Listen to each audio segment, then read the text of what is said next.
13 number ഇന്നൊരു നശിച്ച നമ്പറായിട്ടാണ് എല്ലായിടങ്ങളിലും കണക്കാക്കുന്നത്. എന്താണ് ചിന്തിച്ചിട്ടുണ്ടോ? ചിലരാണെങ്കിൽ 13-ാം തീയതി വണ്ടി വാങ്ങാറില്ല, വീട് മാറാറില്ല, അങ്ങനെ ഒരുപാട് കാര്യങ്ങളുണ്ട്. നല്ല കാര്യങ്ങൾ മിക്കതും 13-ാം തീയതി പലരും ചെയ്യാറില്ല. എന്തായിരിക്കും കാരണം?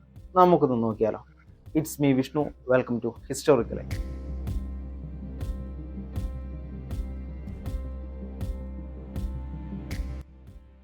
13-ാം നമ്പർ ഏറ്റവും കൂടുതൽ അൺലക്കി ആയിട്ട് കണക്കാക്കുന്ന വെസ്റ്റേൺ കൾച്ചറിലാണ്. യേശുക്രിസ്തുവിൻ്റെ അന്ത്യ അത്താഴത്തിൽ 13 പേരാണ് ഉണ്ടായിരുന്നത്. അതിൽ 13-ാമനായ യൂദാസാണ് അദ്ദേഹത്തിനെ ഒറ്റുന്നത്. അതുമാത്രമല്ല, 13 പേർ ഒരുമിച്ചിരുന്നാൽ ഒരു വർഷത്തിനിടയിൽ ഒരാൾ മരിക്കുമെന്നാണ് അവർ ഇന്നും കണക്കാക്കുന്നത്. യേശുക്രിസ്തുവിൻ്റെ കാലം മുതൽക്ക് അവർക്ക് 13-ാം നമ്പർ ഒരു അപശകുനമായിരുന്നു. അത് ഇന്നും തുടർന്നു പോകുന്നു.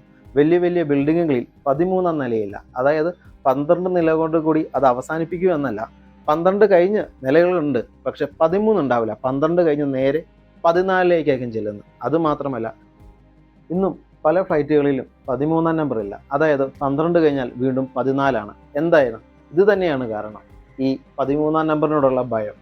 ശരിക്കും ഇങ്ങനെയുണ്ടോ? ഞാനൊരു എക്സാമ്പിൾ പറയാം. അതായത് ഇറ്റലിയിലെ ഒപ്പേറ ഹൗസിൽ 13-ാം നമ്പർ ചെയറില്ല. വലിയ വലിയ നാടകങ്ങളും അതിപ്രശസ്തരും വരുന്ന ഒരു ഇടമാണ് ഇറ്റലിയിലെ ഒപ്പേറ ഹൗസ്. എന്നിട്ടും അവിടെ 13-ാം നമ്പർ ഇല്ല.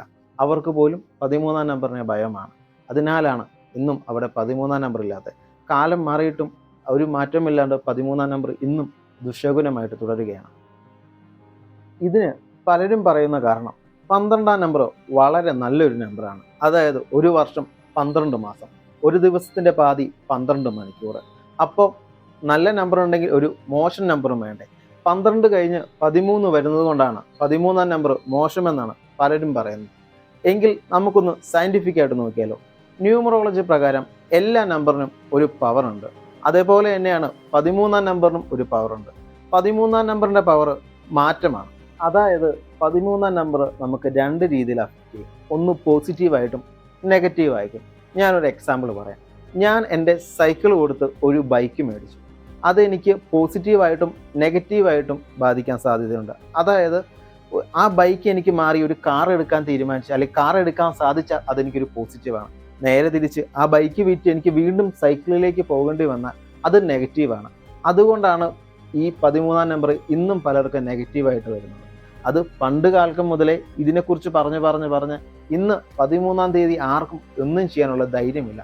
ഇപ്പോൾ വണ്ടി കച്ചവടക്കാരായിക്കോട്ടെ, സ്ഥലം മേടിക്കുന്നവരായിക്കോട്ടെ, വീട് മേടിക്കുന്നവരായിക്കോട്ടെ, എന്താളുകൾക്കും 13-ാം തീയതി നമ്മൾ ചെന്ന് കഴിഞ്ഞാൽ അവർ പറയും 13-ാം തീയതി അത്രയ്ക്ക് നല്ല നമ്പറല്ല, നമുക്ക് അടുത്ത ദിവസത്തേക്ക് മാറ്റിയാലോ.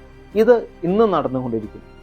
13-ാം നമ്പറിനോടുള്ള ഭയം ഇനിയും തുടർന്നു കൊണ്ടിരിക്കും. ഞാനൊരു കാര്യം പറയട്ടെ. നമ്മുടെ പ്രണബ് മുഖർജിനെ എല്ലാവർക്കും അറിയത്തില്ലേ? അദ്ദേഹം പാർലമെൻറ്റേറിയനായിരുന്ന കാലം അദ്ദേഹത്തിൻ്റെ ഓഫീസ് 13-ാം നമ്പറായിരുന്നു. അദ്ദേഹത്തിൻ്റെ വിവാഹം കഴിഞ്ഞ തീയതിയും 13-ാം തീയതിയായിരുന്നു. അദ്ദേഹം നമ്മുടെ ഇന്ത്യൻ പ്രസിഡന്റ് ആയില്ലേ?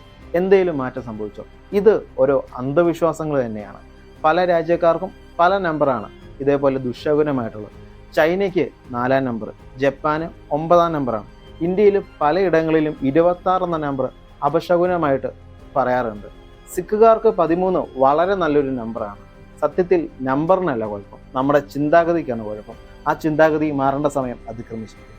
ഈ ചെറിയ വീഡിയോ ഇവിടെ തീരുന്നു. കൂടുതൽ വീഡിയോകൾക്കായി ചാനൽ ഒന്ന് സബ്സ്ക്രൈബ് ചെയ്യുക. അപ്പോൾ മറ്റൊരു വീഡിയോയുമായി വീണ്ടും കാണാം. കാണുന്നത് വരെ ഹിസ്റ്റോറിക്കലി സൈനിങ് ഓഫ്.